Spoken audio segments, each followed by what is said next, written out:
බොහෝ දෙනා හිතන්නේ මම දුර්වලයි කියලා. ඒත් ඇත්තටම දුර්වලකම නෙමේ ප්‍රශ්නේ. පැතිරුණු අවධානයයි ප්‍රශ්නය. මේ උද්‍යෝගය ගැන චැනලයක් නෙවේ. මේ පාලනය ගැන. මයින්ඩ්ලෙස් වෙත සාදරයෙන් පිළිගනිමි. ඔබගේ මනස බලවත්. ඒත් ඒ බලය විරදි දිශානතියකට ලක් කරලා නැහැ. එක මොහොතකට මෙතන, තවත් මොහොතකට එතන. අසහනයෙන් පලා යනවා. ඉක්මනින් ප්‍රතික්‍රියා කරනවා. ෆෝන් ඔබේ මනස නසල නැහැ. ශබ්දයක් නසල නැහැ. පුහුණු නොකළ අවධානය ඔබේ මනස අස්තීර කරලා. ඔබට අවධානය පාලනය කරන්න බැරි නම් ඔබට හැඟීම් පාලනය කරන්නත් බැහැ. හැඟීම් පාලනය කරන්න බැරි නම් ක්‍රියාවන් පාලනය කරන්න බැහැ. ක්‍රියාවන් පාලනය කරන්න බැරි නම් ඔබේ අනාගතය ඔබව පාලනය කරනවා. ඒ නිසා බුද්ධිමත් මිනිස්සුත් ආතතියෙන් අස්තීරව ජීවත්වෙනවා.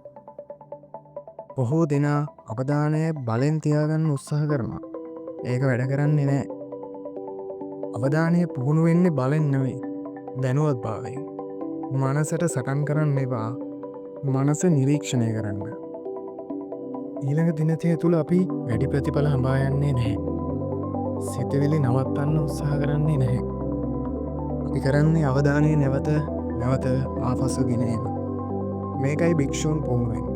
මේකයි සටන්කරුවන් පුහුණු වෙන්නේ. මේකයි පැහැදිලි බව පැදින තැන. ඔබට නොසන්සුන් බව දැනෙයි, බොරුව දැනෙයි. ඒ අසාර්ථකත්වය නෙවෙයි.